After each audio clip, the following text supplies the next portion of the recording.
Hello guys, it's been a long time mo na wala akong uploads. Kasi I'm here in Canada, nagbabakasyon for 2 months na.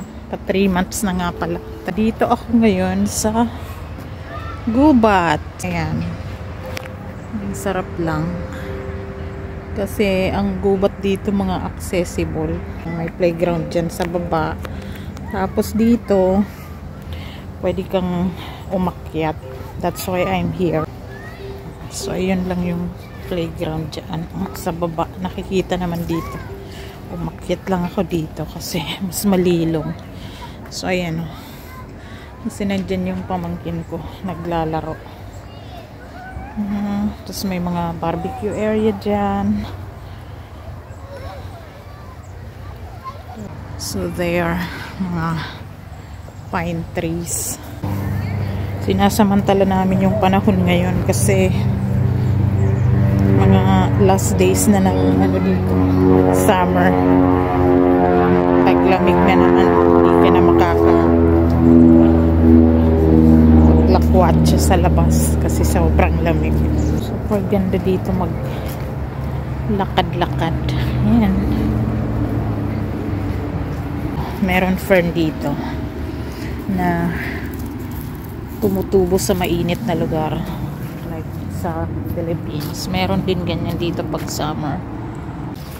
So, ayan yung playground. Dito lang yan sa baba.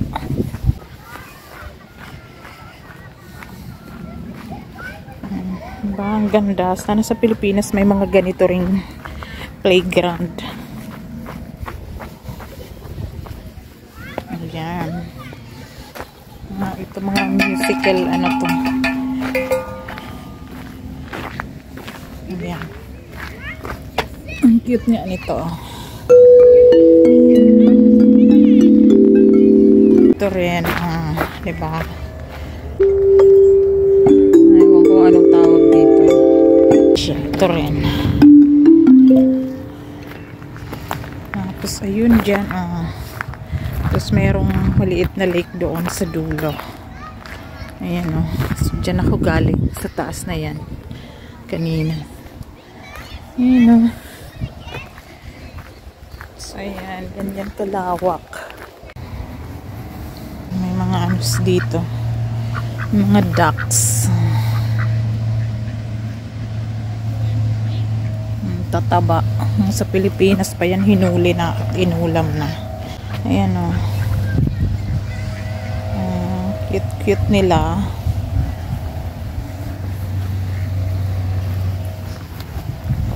Ayan pa o.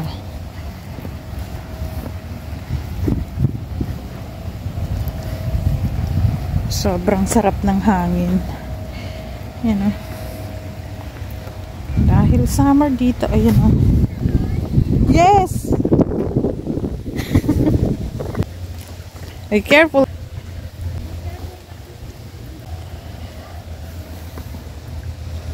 Yeah, they're so beautiful, right? I like the blue. Which one? I like the one with the blue. I like the green face. How can you tell which one is Male and female? I think the male is bigger. Right, Kuya? I think that's, I don't know. Isn't it the male is? I'm not sure. And a brown face is a female. Is that right? A brown face is a female. I don't know. Let's see, there's a falls in there. May blackberries dito. Ayan.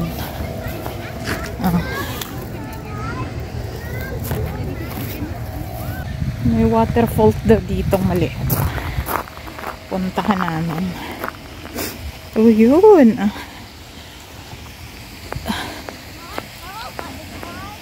There's a butterfly. What do you mean? Can we just go down here? No? Are we gonna go up there?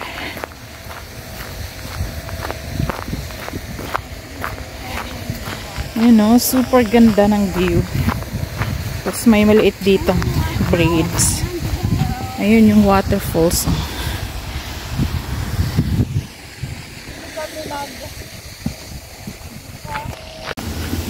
So there's a fruit tree here. Ayan o, cranberry siguro to. That looks like a cranberry. Ayan.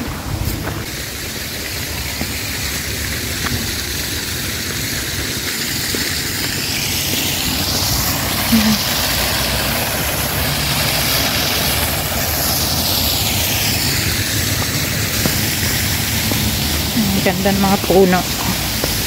Good shade.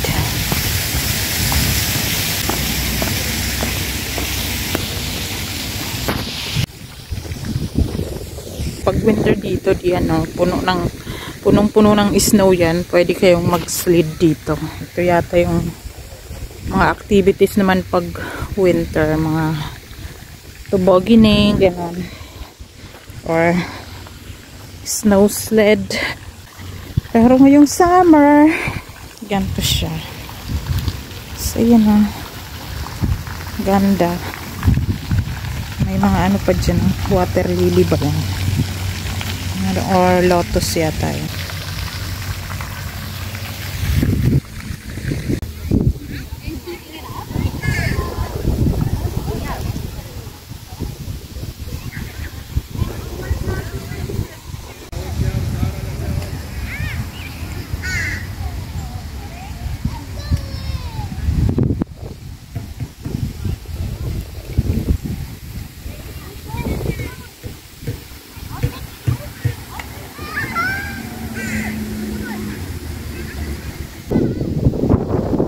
Sarap ng hangin dito. Tapos meron ang kutlit na bulaklak.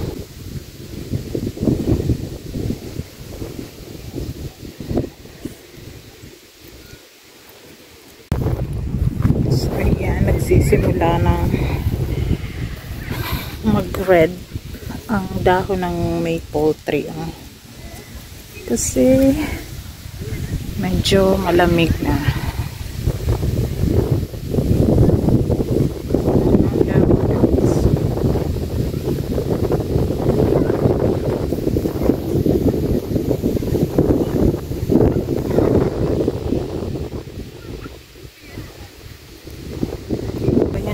Isang maple tree dito, nag-ibang kulay na, reddish na siya kasi last days of summer na, fall na.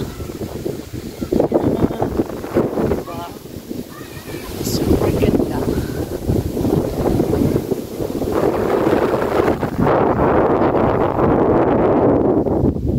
Green siya katulad niya dati, tapos siya na or golden. Diba? Yung gusto kong ganito. Ihawan. Cute lang. Diba? Kasi pwede dito mag-picnic. Ayan, mga libre lang. Magdadala ka lang ng ihaw mo. Ayan. Ganda lang. Tapos ayan, ang cute nito kasi mayroong layer siya. Ayan, pinakataas. Tapos pwede mong ibaba. Ayan. Ganda.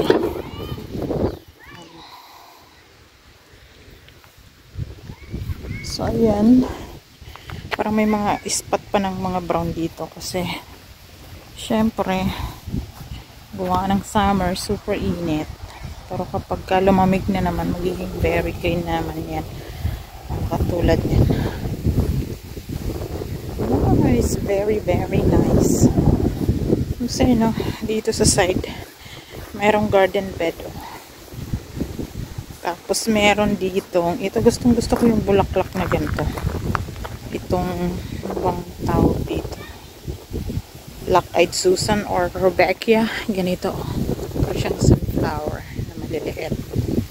And then ito, very interesting ang dahon nito kasi matigas siya. Ayun. Super tigas. And here, mga ganyan. Tapos ito din, sobrang gandang bulaklak. Nice. Para lang tong katakataka pala yung dahon niya. Nice.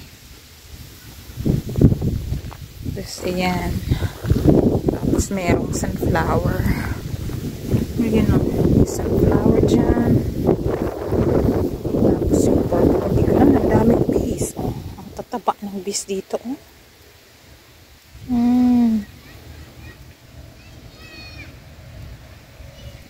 Ayan, sunflower.